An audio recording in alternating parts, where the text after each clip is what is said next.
구약의 명절이 중요한 이유. 1. 성경의 명절은 하나님과 관련이 있다. 성경에는 7대 절기가 나옵니다. 7대 절기는 안식일, 유월절, 무교절, 오순절, 나팔절, 대속죄일, 장막절 등입니다. 1. 안식일. 안식일의 시작은 창조 때부터이니 가장 오래된 절기라고 할 수 있습니다. 하나님께서는 6일을 창조하시고 7일째 되는 날에 안식하셨습니다. 창세기 2, 3 하나님이 그 일곱째 날을 복되게 하사 거룩하게 하셨으니 이는 하나님이 그 창조하시며 만드시던 모든 일을 마치시고 그날에 안식하셨음이니라. 하나님은 왜 안식하셨을까요?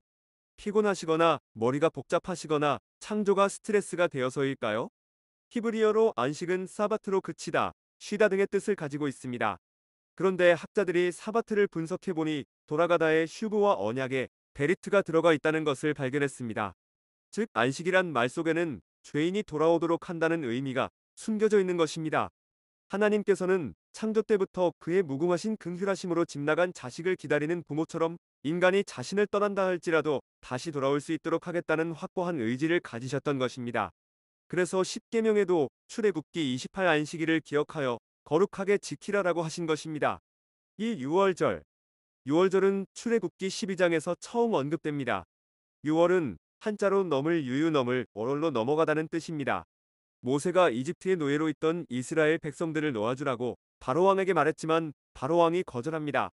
그러자 하나님께서 10가지 재앙을 내리셨습니다. 10가지 재앙은 피, 개구리, 이, 파리, 돌림병, 악성 종기, 우박, 메뚜기, 흑암, 장자의 죽음입니다. 이 중 장자의 죽음이 유월절과 관련이 있습니다. 각 가정에서 장자의 죽음을 피하는 방법은 문설주에 흠없고 일련된 어린 순양의 피를 바르는 것입니다. 그 피를 보고 죽음의 천사가 그 집은 넘어간다고 해서 유월절입니다. 출애굽기 12시 23분 여호와께서 애굽 사람들에게 재앙을 내리려고 지나가실 때에 문인방과 좌우 문설주의 피를 보시면 여호와께서 그 문을 넘으시고 멸하는 자에게 너희 집에 들어가서 너희를 치지 못하게 하실 것임이니라. 유대인들은 종교력과 민간력이 있습니다. 종교력은 봄에 시작하고 민간력은 가을에 시작합니다. 민간력은 티슈리월, 에다니월 등으로 불립니다. 하나님께서는 6월절 날짜를 분명하게 말씀하시는데 종교력으로 1월 14일입니다. 우리가 쓰는 양력으로는 3월이나 4월에 해당합니다. 3. 무교절. 무교절은 누룩 없는 떡을 먹는다고 해서 붙여진 명절로 6월절 다음 날인 1월 15일부터 21일까지 일주일 동안 지켜집니다. 출애굽기 12시 17분 너희는 무교절을 지키라. 이날에 내가 너희 군대를 애굽 땅에서 인도하여 내었음이니라. 그러므로 너희가 영원한 규례로 삼아 대대로 이 날을 지킬지니라. 신약에서는 유월절과 무교절을 합해서 무교절로 불리기도 합니다. 4. 오순절. 오순절은 무교절이 지난 후 오순, 즉 50일이 된 날이라 해서 오순절입니다. 7일을 7번 지난 날 지키라고 해서 칠칠절이라고 부르고 맥추의 초실절이라고도 부릅니다. 출애굽기 34-22 칠칠절 곧 맥추의 초실절을 지키고 양력으로 5월이나 6월이니 보리 추수가 한창인 때가 됩니다. 신약 시대를 사는 우리에게 중요한 것은 오순절에 성령께서 강림하셔서 성도의 몸과 마음을 완전히 새롭게 하셨다는 것입니다. 5. 나팔절. 나팔절은 이스라엘의 새해 첫날입니다. 6월절을 다룰 때 종교력은 봄에 시작하고 민간력은 가을에 시작한다는 것을 기억하실 것입니다.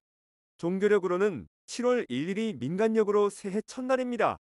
레위기 23시 24분 이스라엘 자손에게 말하여 이르라 일곱째 달 곧 그 달 첫날은 너희에게 쉬는 날이 될지니 이는 나팔을 불어 기념할 날이요 성회라. 새해 첫날을 주신 하나님께 감사하기 위해 나팔을 불어 사람들을 모으고 기쁨을 표현하면서 하나님께 예배합니다. 6. 대속죄일. 대속죄일은 종교력으로 7월 10일입니다. 레위기 25구 일곱째 달 열흘날은 속죄일이니 너는 뿔라팔 소리를 내되 전국에서 뿔라팔을 크게 불지며 1년에 한 번 대제사장이 언약궤가 있는 지성소의 피를 가지고 들어가서 인간의 속죄와 인간의 손을 타서 오염된 성소의 기물들이 피로 정결함을 받는 날입니다. 7. 장막절. 장막절은 초막절이나 수장절로 불리기도 합니다. 민수기 29, 12 일곱째 달 15째 날에는 너희가 성회로 모일 것이요 아무 일도 하지 말 것이며 이래 동안 여호와 앞에 절기를 지킬 것이라. 7월 15일부터 일주일 동안 장막절을 지킵니다. 장막절은 추수를 끝내고 창고에 저장하는 시기에 지켜져 추수감사절과 비슷합니다. 장막절은 출애굽할 때 이스라엘 백성들이 광야에서 천막을 치고 살았던 것을 되새기는 날인데, 그렇게 힘들게 살았지만 지금은 농사 짓고 추수도 하면서 안정되게 살게 되었는데, 이 모든 것이 하나님의 은혜임을 고백하는 것입니다. 이 하나님께서 명절을 주신 이유, 이 절기들을 신앙의 여정으로 해석하면 이렇습니다. 안식일은 세상에서 하나님께 돌아가는 날이고, 유월절은 구원받는 날이고, 무교절은 죄를 습관을 버리고 새롭게 태어나는 날이고, 오순절은 성령 받는 날이고, 나팔절은 새로운 생명이 시작되는 날이고, 대속죄일은 회개하여 용서받는 날이고, 장막절은 하나님의 백성으로 사는 날입니다. 모든 것이 성도의 일생과 연결되어 있고, 또한 하나님의 긍휼과 구원하심에 연결되어 있습니다. 또한 이 절기들은 예수 그리스도의 구속 사역과도 연결됩니다. 안식일은 창조, 유월절은 죽으심, 무교절은 무덤의 계심과 부활, 오순절은 성령 강림, 나팔절은 재림, 대속죄일은 심판, 장막절은 천국 입성입니다. 물론 이 모든 날들은 먹고 사는 문제와도 연결됩니다. 안식일은 하루 쉬어서 기력을 회복하게 되고, 유월절과 무교절과 오순절은 보리추수, 나팔절과 대속죄일과 장막절은 밀과 각종 과일을 추수합니다. 하나님께서는 교만한 인간에게 먹고 사는 문제가 하나님의 손에 달려 있음을 알게 하시어 하나님을 의지하도록 만들기 위해 농사와 관련되게 절기를 잡으신 것입니다. 우리는 명절을 통해 하나님을 의지하는 훈련을 해야 합니다. 세상 명절이든 성경의 명절이든 상관없이 동일하게 하나님을 높여드리는 것이 중요합니다. 명절을 통해 하나님을 더욱 깊이 알고 사랑하고 섬기는 우리 모두가 되길 바랍니다.